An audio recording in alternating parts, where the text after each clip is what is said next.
우리가 지난주에도 살펴봤지만 성경은요, 이 다윗의 좋은 면은 부각시키고 나쁜 면은 누락시키지 않아요. 오히려 이 다윗의 실패에 대해서 더 상세하고 자세하게 기록하는 그 모습들을 바라보게 됩니다. 이것은 성경의 다른 부분들도 마찬가지거든요. 이 창세기에도 보면은 유다와 다말의 관계라던가 뭔가 좀 언급하지 않는 게 나을 것 같은 그런 내용들까지 아주 빠짐없이 다 기록을 하고 있다라는 것이죠. 역사를 좀 공부해 보신 분들은 아시겠지만 일반적으로 한 나라의 역사를 기록할 때 이 정사를 다룰 때는 안 좋았던 부분은 다 뺍니다. 그리고 안 좋았던 부분들은 야사나 비사로 이렇게 돌리게 되거든요. 그런데 성경은 야사나 비사로 돌려야 될 그런 일들까지도 다 가감없이 기록을 하고 있습니다.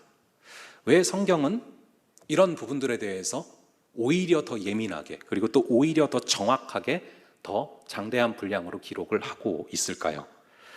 이 성경은 인간의 죄에 대한 이야기이기 때문에 그렇습니다.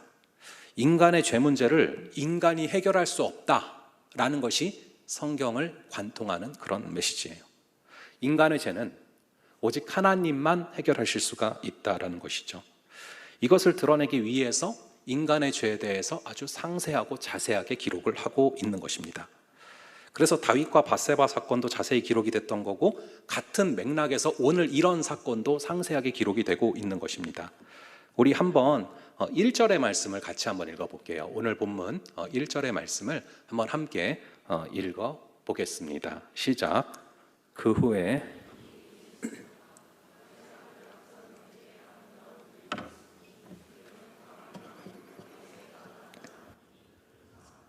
1절에 보시면 이 암논이라는 사람이 나옵니다.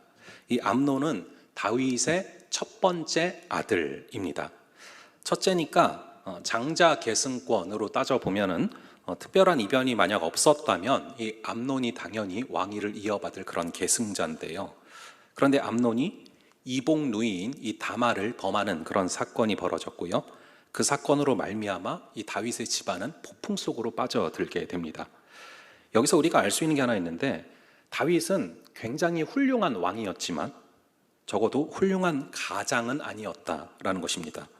다윗은 우선 아내가 너무 많았고요. 그로 말미암아 수많은 아이들이 태어나면서 그 사이에서 크고 작은 시비와 갈등이 그치지 않았을 텐데, 아버지로서 그것을 간섭할 시간도 없었을 거고, 그만큼 아이들에 대한 관심이 부족했을 것입니다.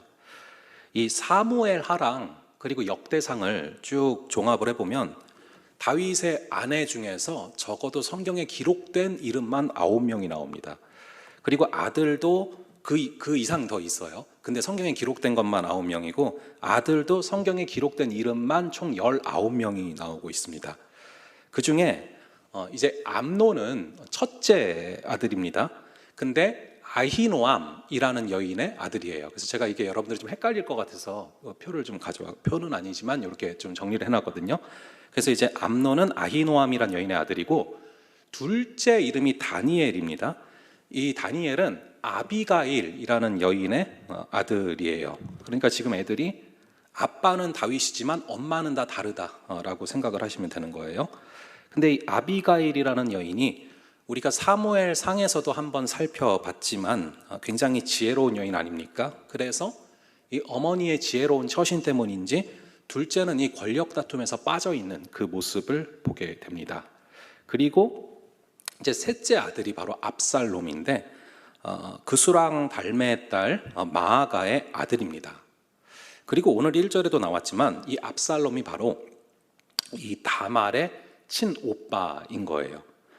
그러니까 이 압살롬도 그렇고 다말도 그렇고 똑같은데, 아마도 압살롬과 다말의 엄마가 용모가 아주 빼어났던 것 같아요. 그래서 압살롬도 용모가 빼어났고요. 그리고 여동생인 다말도 이쁜 거죠. 그런데 다윗의 장남인 암논이, 그러니까 아히노암의 아들이죠. 이 다윗의 아들인 첫째 이 암논이 이 다말을 좋아하게 된 겁니다. 이복 여동생을 좋아하게 된 거죠. 그게 서론인데 1절에서 우리가 주목해야 될 단어가 바로 그 후에라는 단어입니다. 그 후에. 이 그 후에는요, 전후 문맥을 살펴볼 때 다윗이 밧세바를 범하고 우리아를 청부살인한 그 후에라는 그런 얘기입니다. 물론 다윗이 회개를 하고 하나님께서 그 죄를 사해 주셨지만 그럼에도 불구하고 너가 죄의 대가는 치르게 될 거야 라는 그런 말씀을 해주신 후에 말씀대로 그런 일들이 실제로 벌어졌다라는 것이죠. 이 다윗은 자신의 정욕을 채우기 위해서 이 밧세바를 아내로 삼는 과정을 아이들에게 그대로 보여주게 됐습니다. 어떻게 하면은 내가 원하는 목표를 수중에 얻을 수 있는지 아이들은 무언의 교육을 받게 된 것이죠. 오늘 다윗의 첫째 아들 암논이 다말을 범죄하는 이 사건은 어쩌면 부지불식간에 다윗의 자녀들이 배운 학습 효과라는 것입니다. 참 신기한 것이 이 자녀들이 부모님의 좋은 점은 잘 안 닮아요. 그런데 좋지 않은 점은 아주 쉽게 빨리 닮거든요. 뭐 친구들끼리도 그래요. 친구들끼리도 만나서 서로 좀 좋은 점을 배우면 참 좋을 텐데 서로 배우면 안 될 점부터 먼저 배운다라는 것이죠. 그래서 성경을 자세히 보면은 성선설에서 출발을 하지 않는 것 같아요. 의인은 없나니 하나도 없으며, 우리가 아담과 하와의 범죄 이후로 죄 중에 태어난다라는 것을 성경은 자주 강조를 합니다. 그래서 우리에게 예수 그리스도가 필요한 것이죠. 여러분, 예수의 이름이 무슨 뜻이라고 했죠? 자기 백성을 죄에서 구원할 자이시다. 그래서 우리가 죄인이기 때문에 예수 그리스도가 없으면 우리의 인생에는 답이 없는 것이죠. 이 신앙의 핵심은 죄의 문제를 해결을 하는 것입니다. 이 죄의 뿌리를 뽑는 것이죠. 근데 우리는 의외로 죄를 가볍게 생각하기 때문에 죄의 뿌리를 뽑기는커녕 죄의 이파리 정도를 쳐낸다던가 아니면은 죄의 어떤 가지 정도를 쳐내는 정도로 만족을 하는 경우가 많습니다. 근데 죄의 뿌리를 뽑지 않고 죄의 이파리를 쳐내거나 죄의 줄기를 정리한다고 해서 죄가 해결되는 게 아니거든요. 그러니까 교도소를 많이 짓는다고 범죄가 없어지는 게 아니지 않습니까? 근데 우리는 의외로 그런 모습들을 너무나 많이 보인다라는 것이죠. 그래서 우리가 오늘 본문을 통해서 이 죄의 뿌리에 대해서 좀 깊게 생각해 볼 필요가 있는데요. 오늘 본문 2절 말씀을 좀 함께 볼게요. 오늘 본문 2절의 말씀을 한번 함께 읽어 보겠습니다. 시작.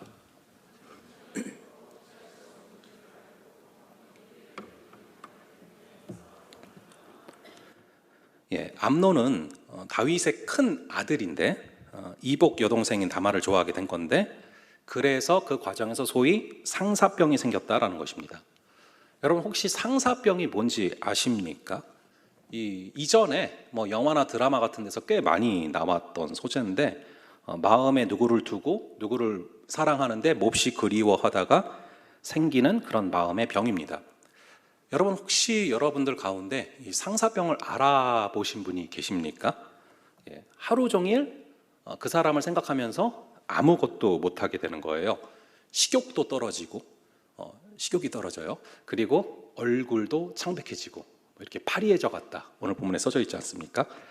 그런데 상사병이 난다라는 것이 여러분 로맨틱한 걸까요? 일반적으로 사랑하다가 병이 든다. 그럼 그것은 병든 사랑일 확률이 높습니다. 이전에 이 MC 더 맥스에서 사랑의 시라는 노래를 발표한 적이 있거든요. 가사가 사랑해서 한참을 앓고 있다, 이런 가사였는데, 얼마 뒤에 그 가수가 부적절한 관계로 기사가 떴거든요. 그러니까 사랑하면은 진짜예요. 여러분, 사랑하면은 병이 드는 게 아니에요. 병이 낫는 거예요. 근데 사랑하는데 갈수록 병이 든다. 그것은 병든 사랑일 확률이 굉장히 높다라는 거예요. 암논이 그렇잖아요. 하지 말아야 될 사랑을 지금 하고 있어요. 이따가 말씀드리겠지만 이것은 사랑도 사실은 아니에요. 음욕입니다. 음욕. 건강한 사랑이 아니었다라는 것이죠. 그렇게 암논이 상사병 때문에 이제 몸에 병이 난 거예요. 그랬는데 그 타이밍에 그거를 지켜본 친구 겸 사촌이 있습니다. 우리 한번 3, 4절을 같이 볼게요. 3절과 4절 이 두 구절을 한번 함께 읽어 보겠습니다. 시작. 암논에게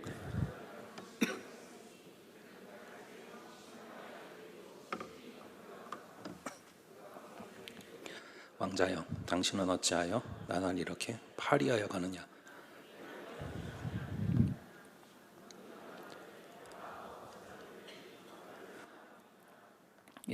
다윗의 형 시므아의 아들이니까 암논이랑 사촌 관계인 거죠. 이름이 요나답인데 이 암논이 요나답에게 속마음을 털어놓자 요나답이 답을 제시하고 있습니다. 여러분, 요나단이랑 요나답이랑 딱 받침 하나 차이인데 굉장히 달라요. 다윗과 요나단의 관계는 정말로 아름다운 관계였는데 암논과 요나답의 관계는 정말로 추악한 관계가 되고 맙니다. 그래서 3절에 보면은 어느 날 이제 요나답이 암논을 찾아간 겁니다. 그렇게 찾아갔는데 암논이 안색이 너무 안 좋은 거죠. 그래서 왜 얼굴이 그러냐라고 물어보니까 암논이 요나답에게 자기가 다말을 좋아하는 속마음을 그대로 털어놓은 거예요. 내가 다말이 너무 좋아서 상사병이 걸렸다. 그런데 3절에 보니까 요나답이 어떤 자라고 나옵니까? 심히 간교한 자라. 이게 원어의 뜻은요, 굉장히 영리하다, 머리가 좋다, 뭐 이런 뜻이에요. 근데 이제 하는 짓을 보고서 성경에서 간교하다로 번역을 해놨지만 이 원어는 성경의 다른 부분에서 머리가 좋다라고 많이 번역되는 뜻이라는 거죠. 근데 문제는 머리 좋은 사람이 꼭 지혜로운 사람은 아니라는 거예요. 여러분, 머리 좋은 사람이 꼭 좋은 생각들만 해냅니까? 아니에요. 머리가 좋아서 안 좋은 생각도 더 휙휙 빠르게 생성될 수 있다는 것입니다. 이 요나답은 머리가 너무 좋아서 안 좋은 생각이 순식간에 떠오르는 그런 사람인 것이죠. 그래서 이 요나답은 이 암몬의 속마음을 듣고서는 아주 지혜로워 보이는 아이디어를 냅니다. 아픈 체하고 아버지를 통해서 다말을 불러들여라. 그럼 얼굴을 볼 수 있지 않겠냐. 암논은 상상도 하지 못했던 아이디어입니다. 그래서 암논은 이게 좋은 아이디어라고 확 그냥 붙잡는 거예요. 여기서 출발점은 뭐가 잘못입니까? 암논이 자기의 속마음을 털어놓지 말아야 될 사람에게 털어놨다라는 것이죠. 여러분이 나의 속마음을 누구에게 털어놓느냐, 그게 내 인생을 결정짓습니다. 내 진심을 누구한테 고백하느냐가 내 인생의 갈림길을 결정짓는다라는 것이죠. 그래서 참된 신앙이 우리는 뭔지 다 알고 있어요. 답답한 이 마음을 하나님께 털어놓는 거, 그럴 때 하나님이 해결해 주시지 않습니까? 그런데 암논은 그것을 사람에게 털어놓은 것이죠. 그것도 신뢰할 만한 사람이 아닌데 그 사람에게 속마음을 털어놓은 것입니다. 물론 우리가 살아가면서 누군가에게 속마음을 털어놓아야 될 때도 있어요. 여러분들이 기도의 동역자도 필요해요. 내 아픔을 나보다 더 아파하는 그런 사람이 있어야 됩니다. 그럴 때 나눔 가운데 분명히 회복이 임할 수가 있어요. 그런데 아무에게나 털어놓으면 안 되고, 누가 나의 속마음을 나누어도 되는 사람인지, 여러분들이 누가 좋은 친구인지 나쁜 친구인지 분별을 할 수가 있어야 된다는 것이죠. 이 요나답은 간교한 사람이에요. 누가 다윗의 왕위를 이을 잔지를 내다보고 있고요, 그게 암논인 것을 알고 있고요. 그래서 암논의 비위를 맞추면서 친구같이 지낸 것인데 실상은 굉장히 간교하고 위험한 사람이란 말이죠. 우리가 이 요나답 같은 친구를 피하고 요나단 같은 친구를 사귀어야 됩니다. 친구 따라서 우리가 가는 길이 생각보다 굉장히 많이 달라질 수가 있거든요. 그러면은 여러분, 어떻게 해야 좋은 친구인지 나쁜 친구인지를 구별할 수가 있습니까? 어떻게 해야 좋은 친구인지 나쁜 친구인지, 어떻게 해야 내 속마음을 털어놔도 되는 친구인지 아닌지를 분별해 나갈 수가 있습니까? 간단해요. 오늘 본문에 보면 답이 나옵니다. 이 나쁜 친구의 특징은 뭐냐면은 내 욕망을 절제하라고 하지 않아요. 내 욕망을 부추깁니다. 예를 들면은 여러분들이 친구랑 둘이 이렇게 걸어가다가 자기가 그런 뭐 이렇게 능력도 안 되는데 이렇게 뭐 굿즈팩에 딱 꽂혔어요. 근데 옆에서 하나 사. 좋은 친구예요, 나쁜 친구예요? 하나 더 예를 들어볼게요. 요즘에 제가 그걸 듣고 놀랐는데 요즘에 관상용 차가 있다고 하더라고요. 관상은 원래 식물에 쓰이는 단어인데 흔히 이제 카푸어 있지 않습니까? 그러니까 관상용 차가 뭐냐면은 BMW를 사. 그리고 계속 봐요. 타진 않아요. 운영할 능력이 없는 거예요. 그걸 이제 관상용 차라고 하더라고요. 그런 상황이에요. 근데 이제 차를 살까 말까 고민하는데 바로 옆에서 한 대 사, 질러. 좋은 친구입니까? 나쁜 친구입니까?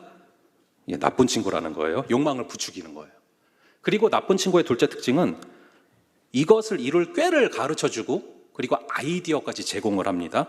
세 번째는 욕망을 이룬 뒤에 나타날 수 있는 결과에 대해서 아무런 말을 하지 않아요. 나쁜 친구입니다. 근데 요나답은 아주 지금 나쁜 꾀를 내는 거예요.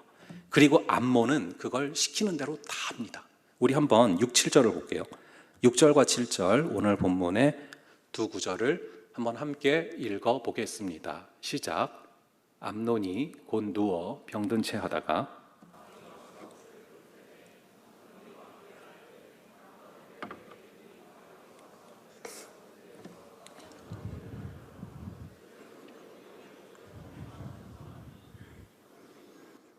그의 집으로 보내 다말에게 이르되 이제 내 오라버니 암논의 집으로 가서 그를 위하여 음식을 차리라 한지라. 자, 여기서도 보면은 다윗이 참 분별력이 없죠. 어떻게 암논이 다말에게 먹을 걸 좀 해달란다고 그거를 그대로 다 들어줍니까? 이 다말의 주변에 보면은 세 남자가 있어요.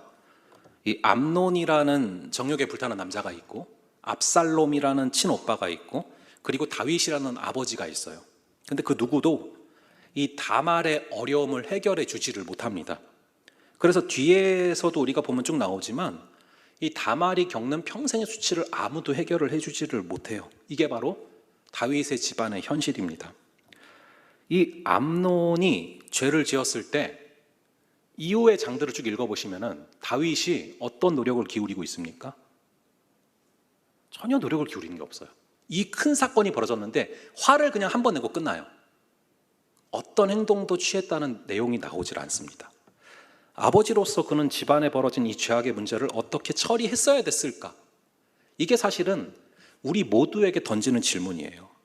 우리 자신 안에도 그냥 덮어둬서는 안 될 그런 일들이 있어요. 이 죄라는 것은 그냥 다루기 곤란하다고, 다루기 부담스럽다고 그냥 덮어두면 속 안에서 썩고 문드러집니다. 고약한 냄새가 나요. 여러분, 시간이 그냥 쭉 흘러가면 저절로 죄 문제가 해결되는 게 아닙니다. 시간이 지날수록 그냥 덮어둔 그 죄악은 증폭돼서 나중에는 걷잡을 수 없는 지경까지 가게 되는 거예요. 여러분, 이 시작은 암논의 정욕에서부터 시작된 일이었지만 이거를 그냥 내버려 두니까, 아무도 신경 쓰지 않고 그냥 내버려 두고 덮어두니까 나중에는 문제가 커져서 압살롬이 암논을 살인하는 사건까지 벌어지게 됩니다. 그렇게 진행되기까지는 채 2년이라는 시간이 걸리지 않습니다. 내가 직면하기 싫어서 덮어둔 그런 죄악의 문제가 한 2년 정도 지나고 나면은 걷잡을 수 없는 지점까지 치닫게 될 수 있다라는 것을 말하고 있죠.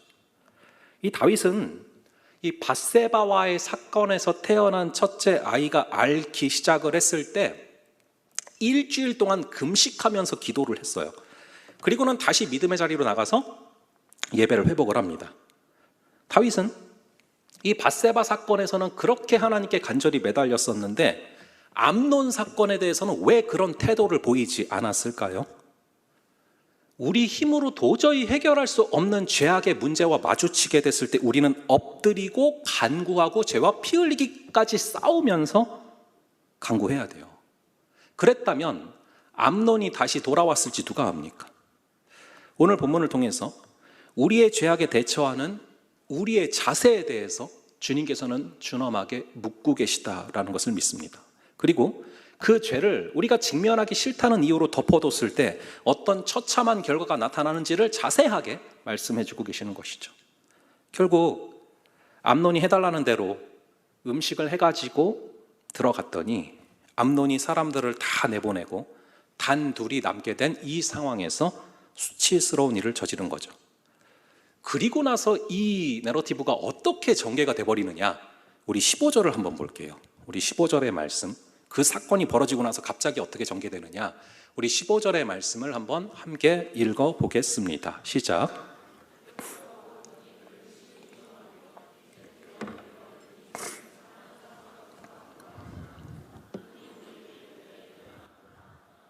아니, 이게 무슨 말입니까? 이제는 미워하던 미움이 전에 사랑하던 사랑보다 더한지라. 여러분, 이게 과연 사랑했던 게 맞습니까? 상사병까지 났던 게 맞습니까?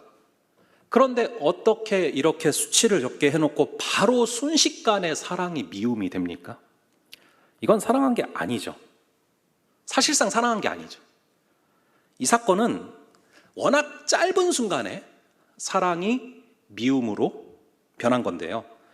살면서 보면은 의외로 많은 경우에 사랑을 한다고 해서 결혼을 했는데 살다 보니까 사랑보다 미움이 더 커졌더라. 아니면 친구 간에도 서로 사랑하는 관계여서 동업을 시작을 했는데 사랑보다 미움이 더 커졌더라. 의외로 삶에서 굉장히 많이 보이는 패턴들이라는 것이죠. 왜 그때는 사랑을 했는데 지금은 더 미워집니까? 사랑을 했다고 생각을 했는데 그 사랑이 사실은 성경에서 말하는 이 하나님의 사랑이 아니었던 것이죠.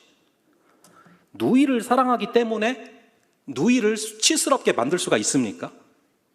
말이 안 되는 얘기죠.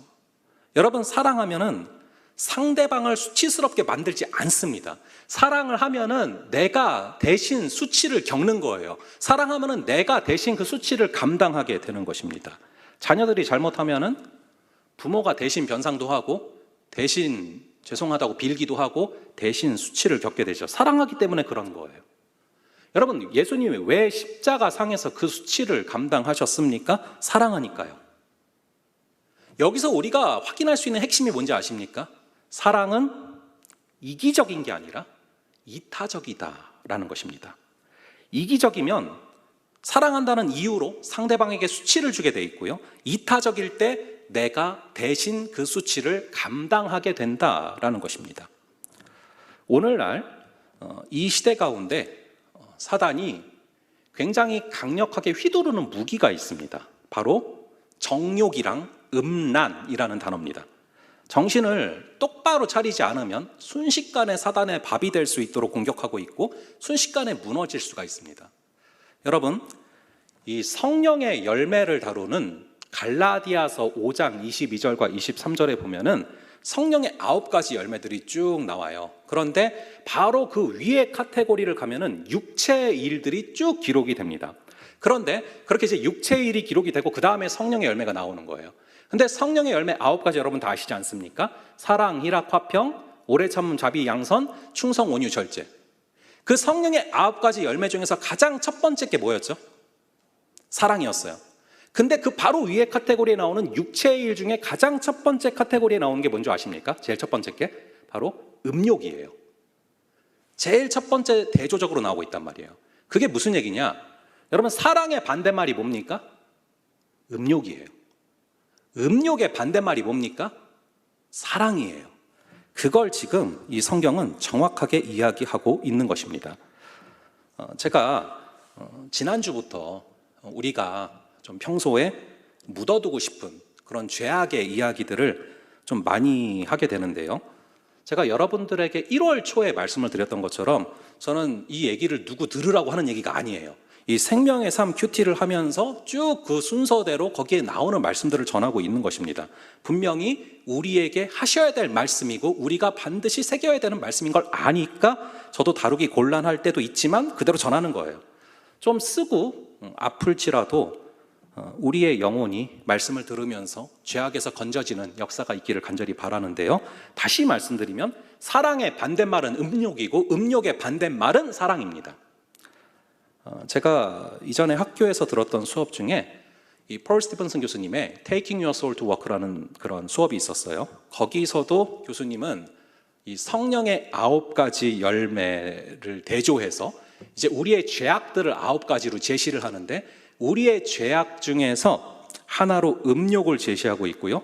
이 음욕을 해결할 수 있는 해독제가 바로 성령의 9가지 열매 중에서 사랑이다라고 딱 얘기를 하시거든요. 근데 교수님 말씀에 따르면 음욕이라는 것을 이렇게 정의를 하십니다. 음욕은 자신의 유익을 채우기 위해서 남을 어떻게 이용할지를 상상하는 것. 그럼 반대로 사랑은 뭐냐? 다른 사람에게 진정 관심을 보이면서 실제로 돌보는 것.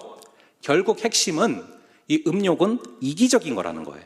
이 음욕은 남의 가정이 깨지든 말든 남이 상처를 받든 받지 않든 자신의 탐욕만 채우면 되는 이기적인 것이 바로 음욕이라는 것이죠. 반대로 사랑은 이타적인 것입니다. 그래서 주변을 생각하고 사람들을 생각하고 오래 참고 온유하며 시기하지 않는 것이죠. 결국은 이 사랑만이 음욕을 정복할 수 있는 길인 것입니다. 우리가 누군가에 대한 음욕을 품는 순간 그 사람은 그 상대방을 사랑하는 게 아니라 바로 자기 자신을 사랑하고 있는 거예요. 음욕을 품는 순간 다른 사람은 나의 만족을 위한 도구가 되어버린다라는 것이죠. 그리고 칼 올슨은 음욕에 대해서 이와 같이 말을 합니다. 음욕은 상대방을 실컷 사용하다가 해지면 버리는 도구처럼 생각하게 만든다. 지금 암논의 모습이 바로 딱 그 음욕이죠.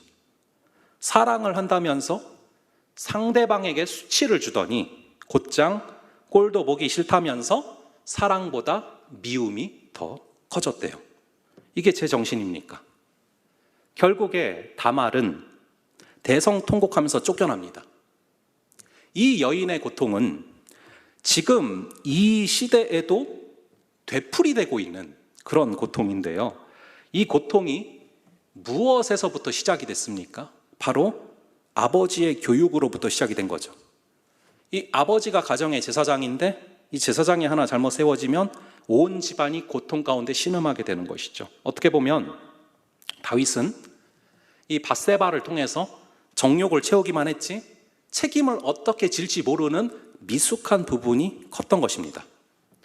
여러분들이 이 부분을 성적인 부분에만 한정시켜 생각하지 마시고 좀 더 확장시켜서 조금 더 넓게 생각하셔서 내게 이런 암논 같은 패턴은 없는가를 되돌아보기를 바랍니다. 내게 이런 암논 같은 패턴의 사랑은 없는지를 되돌아보기를 바랍니다. 여러분들이 왜 전에는 사랑했는데 지금은 미워지는지를 분명히 알아야 돼요. 왜 전에는 사랑했던 지체들인데 지금은 미워지고 있습니까? 내가 이타적으로 사랑을 한 게 아니에요. 이기적으로 나의 목적을 위해서 상대방을 바라보고 있었을 때 나의 어떤 목적과 나의 생각과 어긋나는 순간 결국에는 사랑보다 미움이 더 커지는 그 지점이 오게 되는 것입니다. 여러분들에게 꼭 성적인 부분이 아니라도 그런 패턴이 나타나고 있다면 사람을 이용하려는 도구로 생각하는 혹은 나의 목적과 어긋날 때 사랑보다 미움이 더 커지는 지점이 온다면 그때 우리가 간구해야 될 게 바로 예수님의 그 사랑이에요. 우리를 사랑하신 상한 갈대를 꺾지 아니하시고 꺼져가는 등불을 끄지 아니하시는 그 예수님의 사랑, 그 사랑이 내 안에 부어지기를 기도해야 되는 지점인 것입니다. 내가 진심으로 사랑했다면요, 지금 그렇게 욕할 수 없어요. 나를 더 사랑했고 나를 더 집착했기 때문에 사랑이 미움으로 변하는 순간이 오는 것입니다. 우리 안에는 사랑할 수 있는 능력이 없어요. 사랑할 수 있는 힘이 없어요. 사랑이라 생각했지만 그것은 사랑이 아니었던 때가 많아요. 그러므로 우리가 간구해야 될 것은 우리 주님의 그 우리를 향한 그 사랑, 성경에 나오는 하나님의 그 사랑, 예수님의 우리를 향한 십자가의 그 사랑을 위에서부터 부어달라고 기도해야 되고, 그러할 때 우리는 이기적인 게 아니라 이타적인 성경에서 말하는 그 사랑으로 주변을 사랑하고 이웃을 사랑하고 친구를 사랑하고 지체를 사랑할 수 있게 되는 것입니다. 내가 내 사랑을 가지고 나가면 당장엔 사랑하는 것 같지만 결국에 어느 순간 그게 미움으로 바뀔 거예요. 그러니 우리는 주님이 주시는 사랑을 간구해야 되고 주님 주시는 사랑으로 나아간다면 우리는 분명히 끝까지 사랑할 수 있게 됩니다. 우리 주님이, 우리 예수님이 십자가 지실 바로 직전에서도 끝까지 이 땅에 있는 당신의 사람들을 사랑하신 것처럼 말이죠.